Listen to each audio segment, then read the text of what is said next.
اپنے دربار میں اتنی بات عرض کرتا ہوں، اگر میں بخشے جانے کے قابل ہوں تو مجھے معاف کر، یا تو پھر آسمان سے آگ بھیج کر کے مجھے ہلاک کر دے، مجھے ختم کر دے مولا، میں بہت داغدار ہوں، بہت داغ دھبے لگا دیے۔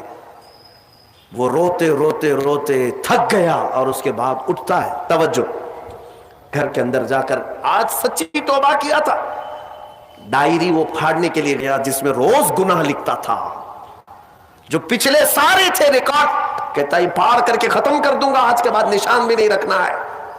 جب وہ اپنے کمرے میں آیا، اس ڈائری کو اٹھایا جو برسوں سے لکھ رہا تھا، وہ حیرت سے ڈوب گیا اس بات پر کہ جب وہ ڈائری اٹھایا تو دیکھتا ہے پورے اوراق سفید ہے، لکھا کچھ نہیں، ایک حرف بھی لکھا ہوا نہیں ہے۔ ورق پلٹتا گیا پلٹتا گیا پلٹتا گیا، کچھ نہیں ہے۔ وہ ادھر ادھر دیکھنے لگا، اس میری ڈائری سے مٹایا کس نے، میرے سارے ریکارڈ کس نے مٹایا؟ اس کے جسم پر کپ کپی تاری تھی، راشا تاری تھا، رات کا وقت تھا، غیب سے ندائی، اے بندے جب کوئی پوری دنیا کو میرے لیے ترک کرتا ہے تو میں اس کے گناہوں کو بھی مٹا دیا کرتا ہوں۔ جب زندگی میں لکھی ہوئی ڈائریاں مٹ جاتی ہیں تو میرے مولا کو یہ اعمال نامے سے مٹانے میں دیر نہیں لگے گی۔ یمحو اللہ ما یشاء، اللہ جس سے چاہتا ہے وہ ساری چیزیں مٹا دیتا ہے۔